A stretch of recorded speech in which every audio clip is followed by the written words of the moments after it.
요한일서가 말해주는 러브스토리 5번째, 요한일서 5장, 사랑은 움직이는 거야. 2000년대에 사랑은 움직이는 거야 하는 카피로 화제가 되었던 광고가 있습니다. 오늘 요한일서 5장으로 요말러 시리즈를 마무리하면서 이 카피를 빌려서 사랑은 정말 움직이는 것이라고 나누려고 합니다. 사랑을 해보셨나요? 사랑을 하면 시간을 씁니다.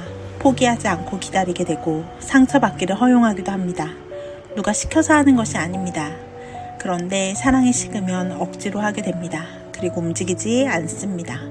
신앙생활도 마찬가지입니다. 내가 억지로 의무감에 힘들고 지치게 감당하고 있다면 사랑을 점검해 봐야 합니다.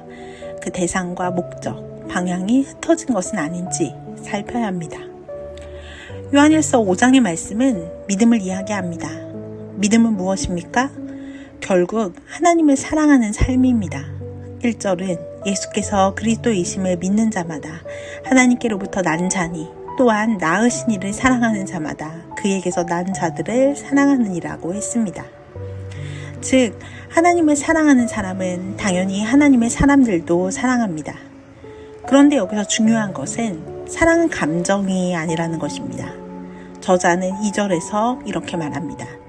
우리가 하나님을 사랑하고 그의 계명들을 지킬 때, 즉 사랑은 좋아 죽을 것 같다고 말하는 것이 아니라 그 방향을 가지고 실제로 움직이는 것입니다. 가까이 가고 듣고 싶고 따라가고 싶고 함께하고 싶은 것. 관계가 의무가 되면 힘듭니다. 하지만 사랑하면 기쁨이 됩니다. 3절에 그의 계명들은 무거운 것이 아니로다 라고 합니다.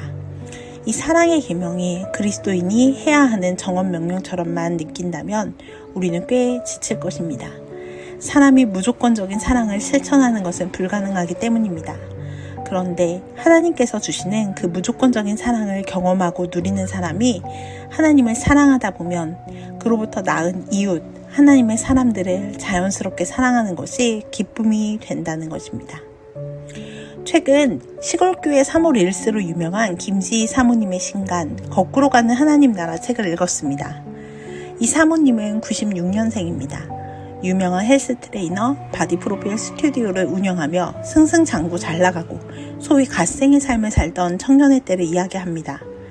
자신의 성향은 굉장히 개인주의적이고 관계도 크게 깊이 맺을 필요가 없다고 생각했고 자신을 위해 책을 읽고 취미생활을 하고 내실을 기하는 것이 더 유익하다고 생각하는 사람이었답니다. 다른 사람의 일에는 관심이 없었고 굳이 쓸데없는 이야기를 주고받는 것이 낭비처럼 느껴지는 이 자매가 하나님의 말씀 앞에 엎드러지고 그 사랑에 깊이 거하며 삶이 변했습니다. 기도와 말씀 앞에 서는 날들, 하나님과 친밀한 질문과 답을 얻어가며 성장하는 중에 제일 크게 변한 것이 바로 이 성향이었습니다. 다른 사람의 이야기에 귀를 기울이고 상담하고 시간을 보내고 중보하고 돌아보고 함께하게 되었습니다. 그것이 의무가 아니라 말씀을 읽고 기도를 하며 할수록 하나님께서 한 영혼을 얼마나 사랑하시는지 그 아버지의 마음이 절절하게 느껴졌기 때문에 감당했습니다. 그리고 하나님과 친밀한 동행을 하다 보니 본인도 그 아버지의 마음으로 영혼을 대하기 시작한 것입니다. 의무로 할 수 없는 일입니다. 효율을 따져서는 불가능한 일입니다. 하나님을 사랑하지 않으면 한 사람을 사랑하는 것이 어렵습니다.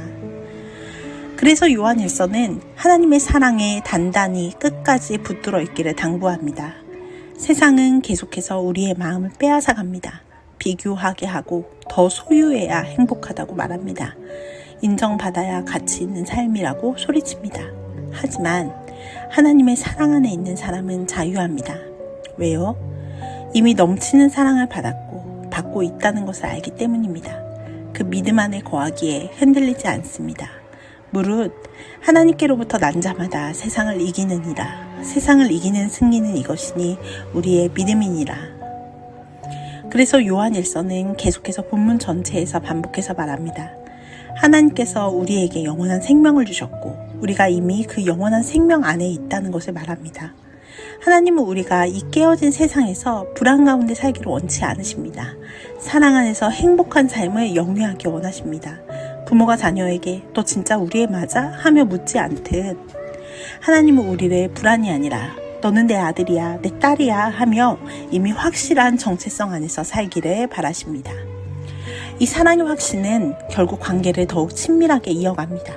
14절에서 17절에 보면 무엇이든지 하나님의 뜻대로 구하면 들으신다고 되어 있습니다. 사랑하는 사이는 계속 이야기합니다. 소통합니다. 기도 역시 어떤 종교 행위, 의식이라고 오해해서는 안 됩니다. 사랑하는 관계의 대화입니다. 그 누림, 그 사랑의 시간들을 구별하고 지키길 바랍니다. 바빠서 기도하고 말씀 읽는 시간을 뒤로 하다 보면 예배를 등한시하다 보면 그 사랑의 소통들이 금세 의무처럼 느껴지고 숙제가 되어버립니다. 그래서 사랑을 누리지 못하니 하나님도 사람도 사랑할 수 없는 삶이 이어집니다. 그래서 저자는 우상을 멀리하라고 마무리합니다. 뜬금없어 보입니다만 우상을 이해하면 이 말씀의 맺은 말이 이해가 됩니다. 우상은 하나님보다 더 사랑하는 것입니다. 돈, 성공, 인정받음, 관계, 욕심, 사실은 나 자신. 우리 마음은 언제든 하나님이 아닌 다른 것들을 사랑할 수 있습니다. 내가 완벽한 사람이 아니라는 것을 인정하십시오. 내가 언제든 넘어질 수 있는 연약한 존재임을 하나님 앞에 직면하십시오. 그러기에 요한은 말하는 것입니다. 이 사랑의 방향성을 잃지 말라고 말입니다. 사랑은 움직이는 것입니다. 마중물이 아니라 고인물이 되어서 하루하루 살기에 급급하고 내 눈과 정신이 온통 자기 사랑과 세상 사랑에 빠져 있다면 산다고 하지만 죽은 자는 아닌지 자신의 믿음을 체크하십시오. 말씀과 기도, 예배로 하나님과의 친밀한 교제가 없이 사랑할 수 없습니다. 시간을 보내지 않고 소통하지 않으면서 사랑 앞에 자기 자신을 속이지 마십시오. 입바른 말로 신앙생활하지 말아야 합니다. 하나님의 사랑 앞에 아이처럼 누리고 안기는 충분한 시간이 없으면 당신은 이웃을 의무로만 사랑하다가 지치기 마련입니다. 한계를 보기 쉽습니다. 요한일서를 마치며 우리 마중물 공동체 지체들 한 사람 한 사람이 이 사랑을 흠뻑 누리기를 바랍니다. 하나님께서 나를 사랑하셔서 그리스도 안에서 이루신 일들이 내 안에 확신이 되고 그 확신이, 기쁨이, 사랑이 하나님을 향한 사랑과 더불어 한 영혼, 이웃, 공동체를 향한 행함 있는 사랑으로 연결되기를 소망합니다. 사랑은 움직이는 겁니다. 야고보서는 행함이 없는 믿음은 죽은 것이라고 했습니다. 당신의 사랑이 이 세상을 거슬러 올라가는 펄떡이는 연어처럼 매일 생동감 있게 움직이기를 축복합니다. 나눔 질문입니다. 1. 나는 하나님의 사랑을 의무로 느끼고 있나요? 아니면 관계로 경험하고 있나요? 그 이유는 무엇일까요? 2. 나는 하나님과의 친밀한 관계의 시간, 방법을 어떻게 구별하여 사용하고 있나요? 구체적으로 나눠봅시다. 3.